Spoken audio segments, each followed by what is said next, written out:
अस्सलाम वालेकुम रहमतुल्लाहि व बरकातुहू। बिस्मिल्लाहिर्रहमानिर्रहीम। रब्बि ज़िदनी इल्मा, ऐ मेरे रब मेरे इल्म में इजाफ़ा फरमा।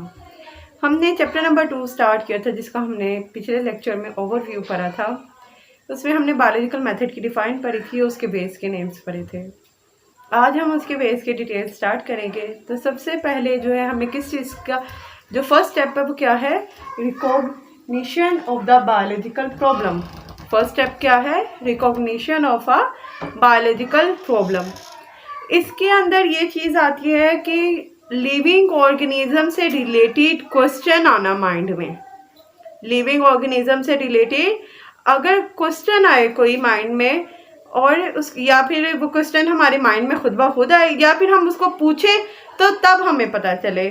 कोई भी क्वेश्चन का हमें पता चलना क्या कहलाता है? Recognition of a biological problem. हम इसकी डिफाइन देखते हैं। क्या डेफिनेशन है? A biological problem is a question. क्या है? एक क्वेश्चन आए रिलेटेड टू लिविंग ऑर्गेनिजम्स। किससे रिलेट करे? वो लिविंग ऑर्गेनिज्म से कोई क्वेश्चन रिलेट करता है, दैट इज आइदर आस्क, या तो वो हम पूछें या फिर वो हमारे माइंड में खुद ब खुद आ जाए। क्या होता है ये? एक biological problem is a question. ये क्वेश्चन है जो किससे रिलेट करता है? लिविंग ऑर्गेनिज्म से। That is either asked by someone, कि हम किसी से पूछें, और comes in biological mind by himself. जो हमने पहले क्या पढ़ा था रिकॉग्निशन में, कि ऐसा क्वेश्चन जो रिलेट करे लिविंग ऑर्गेनिज्म से, या तो हम पूछें तब हमें प्रॉब्लम पता चले, या तो हमारे माइंड में खुद ब खुद आ जाए। ठीक है, तो अब जो हम पढ़े हैं ऑब्जर्वेशन, बेसिकली यही फर्स्ट स्टेप है बायोलॉजिकल प्रॉब्लम को सॉल्व करने का। पहले तो क्वेश्चन आया था ना हमारे माइंड में, या हमने पूछा था तब हमें पता चला था। अब पहला स्टेप फिर हम क्या करते हैं? जब हमारे माइंड में कोई सवाल है या हम पूछें तब हमें पता चले, तो हम पहले क्या करते हैं? स्टेप में ऑब्जर्वेशन करते हैं, यानी मुशाहिदा करते हैं। ऑब्जर्वेशन अब ये नहीं होता कि फिजिकली हम उसको देखें, फिजिकली तो ऑब्जर्वेशन होता ही होता है। इसके अलावा हमने उसकी मेडिकल हिस्ट्री अगर पीछे कोई है तो सारी देखनी पड़ती है, उसका बैकग्राउंड भी हमने देखना होता है ऑब्जर्वेशन में। ऑब्जर्वेशन सिर्फ फिजिकली हम लोग ऑब्जर्व नहीं करते, उसकी बैकग्राउंड में उसका डिटेल से ऑब्जर्व करते हैं। तो हम देखते हैं ऑब्जर्वेशन में क्या है। First step related to biological problem. अभी मैंने आपको बताया भी कि ये फर्स्ट स्टेप होता है बायोलॉजिकल प्रॉब्लम को सॉल्व करने के लिए। इसके अंदर हम प्रीवियस ऑब्जर्वेशन देखते हैं, यानी हिस्ट्री चेक करते हैं सबसे पहले, और जब हम प्रीवियस ऑब्जर्वेशन देख के फिर हम न्यू वंस हिस्ट्री या न्यू वंस ऑब्जर्वेशन इसकी डिस्कवर करते हैं। ठीक है, मेक्स न्यू वंस, यानी कि न्यू वंस क्या बनाते हैं हम इसकी? New ones observation. फिर हम देखते हैं इसके कितने सेंसेस हैं? 5। कितने टोटल सेंसेस हैं? 5। Vision, hearing, smell, touch and taste. इसी तरह ये 5 सेंसेस के क्या है? 5 ही ऑर्गन्स हैं। इन 5 सेंसेस के कितने ऑर्गन्स हैं? 5 ही क्या है? ऑर्गन्स। विजन का ऑर्गन क्या है? Eye. Hearing, ear. Smell, knows.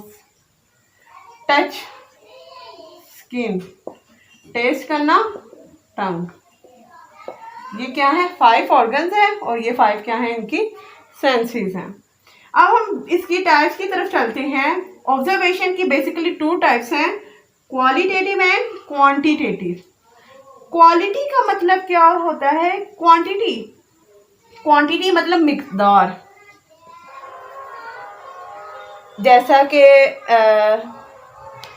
Quality के अंदर हम उसकी खुसूसियत देखते हैं। क्या देखते हैं हम? उसकी खुसूसियत देखते हैं। लेकिन हम क्वांटिटेटिव में क्या देखते हैं? उसकी मिकदार देखते हैं। जैसे मैं कहती हूँ पानी क्या है? ठंडा है। पानी ठंडा है, ये किस में आ जाएगा? क्वालिटेटिव में। अब पानी कितना ठंडा है वो किस में आ जाएगा? क्वांटिटेटिव में। ठीक है, अगर जैसे मैं कहूँगी water is freezing at 0 degree Celsius, ये मैंने एक एग्जांपल लिया। Water is freezing at 0 degree Celsius. अगर मैं खाली बात करूंगी वाटर इज फ्रीजिंग, ये किस में आ जाएगा? क्वालिटेटिव में। और अगर मैं बात करूँ कि water is freezing at 0 degree Celsius, ये किस में आ जाएगा, क्वांटिटेटिव में, क्योंकि इसमें हमें बता दिया कि 0 डिग्री सेल्सियस पे वाटर क्या होता है, फ्रीज होता है। अब आपका शॉर्ट क्वेश्चन मोस्ट इंपॉर्टेंट जो आता है वो क्या आता है, difference between qualitative and quantitative. इसके अलावा आता है difference between the example of qualitative and quantitative. अब हम डिफरेंस देखते हैं क्वालिटेटिव एंड क्वांटिटेटिव का, ठीक है। क्वालिटेटिव वेरिएबल है, बट जो क्वांटिटेटिव है वो वेरिएबल नहीं है, वो क्या है, इनवेरिएबल। यहाँ पे सिर्फ मैंने ये लिखा ना वेरिएबल, लेकिन आपने इसको एग्जैक्ट लाइन में लिखना है कि qualitative can be variable but quantitative can not be variable.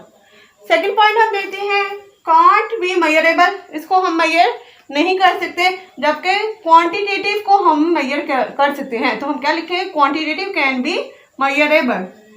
Qualitative can't be recorded in term of numbers, इसको हम नंबर्स के फॉर्म में इसको हम नहीं मेजर कर सकते, जबकि हम इसका record in term of numbers में कर सकते हैं। जैसे कि देखें, अब मैं किसी इंसान को देखती हूँ तो उसका वेट जो है वो अगर 30 है kg है, तो मुझे कैसे पता चलेगा, जब मैं उसका वेट मेजर करूंगी तो मुझे पता चलेगा उसका वेट क्या है, 30 kg है, तो वो क्या होगा, क्वांटिटेटिव। और अगर कोई हेल्थी पर्सन मेरे सामने आता है, मुझे नहीं पता उसका वेट कितना, मैं उससे देख के उसकी फिजिकल देखूंगी, मुझे पता चलेगा कि ये बहुत हेल्थी है, तो वो क्या होगा कि अब मैं लिखूंगी अ पर्सन, अगर एक पर्सन हेल्थी है, सिर्फ मैं इतना लिखूं तो वो क्या आएगा, क्वालिटेटिव। और अगर मैं लिखूं कि ये पर्सन हेल्थी है और उसका वेट 80 kg है, 80 kg अगर मुझे पता होगा तो वो क्या होगा, क्वांटिटेटिव। इसमें हमें मेजरेबल की एक्यूरेट ना वैल्यू पता होगी, ना हमारे पास कोई रिकॉर्ड होगा, क्योंकि हमने नहीं पता होगा, लेकिन इसके अंदर हमारी एक्यूरेट वैल्यू होगी, इसमें हमारे पास एक रिकॉर्ड वगैरह मौजूद होगा। ये लेस एक्यूरेट होता है क्योंकि इसमें हम अंदाज़ा लगा सकते हैं, जबकि ये मोर एक्यूरेट होता है।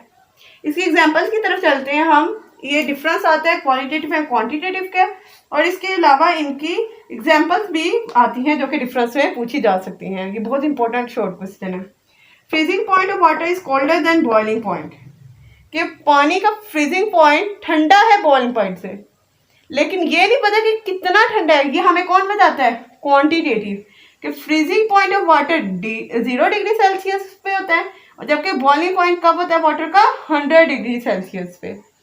नेक्स्ट है कि अ litre of water is heavier than a litre of ethanol, कि जो वाटर है वो हैवियर होता है एथेनॉल से। कितना हैवियर होता है ये हमें इसमें पता चल रहा है। A litre of water weighs 1000 grams, water का वेट कितना है, 1000, and litre of ethanol is 789 grams, ethanol का वेट कितना है, 789। अब देखें 789 क्या है, थोड़ा है, 1000 क्या है, ज़्यादा है, इसलिए वाटर का वेट क्या है, ज़्यादा है देन एथेनॉल से।